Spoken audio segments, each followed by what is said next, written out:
કેશોદમાં ભારત વિકાસ પરિષદ મહિલા પાઠ દ્વારા રાખી મેકિંગ સ્પર્ધાનું આયોજન કરવામાં આવ્યું છે। રક્ષાબંધનના તહેવારને અનુસંધાને કેશોદના આંબાવાડી વિસ્તારમાં લોહાણા સુંદર મહાજનવાડી ખાતે ભારત વિકાસ પરિષદ કેશોદની મહિલા ટીમ દ્વારા બહેનો માટે રાખી મેકિંગ સ્પર્ધાનું આયોજન કરવામાં આવ્યું છે, જેમાં વિભાગ એ માં 15 વર્ષ ઉપરના બહેનો અને વિભાગ બી માં 15 વર્ષ નીચેના બહેનો માટે રાખવામાં આવી છે। વિભાગ 1 માં 36 બહેનોએ ભાગ લીધો હતો, જ્યારે વિભાગ બી માં 22 બહેનોએ ભાગ લીધો છે।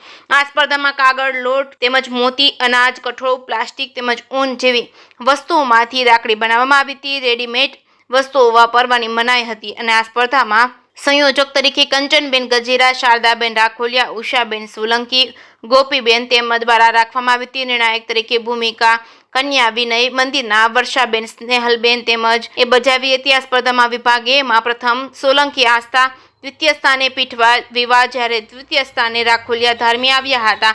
વિભાગ બી માં પ્રથમ સ્થાને ભીમજીયાણી જલપા તેમજ દ્વિતીય સ્થાને દેવાણી શિવાંગી તેમજ ત્રીજા સ્થાને વિઠલાણી ઈશિતા આવ્યા હતા। દરેક વિજેતાઓને ભારત વિકાસ પરિષદના પ્રમુખ આરપી સોલંકી દ્વારા અભિનંદન પાઠવવામાં આવ્યા હતા। જે કે સિંહ ગુજરાતી સાથે રાજુ પંડ્યા, કેશોદ।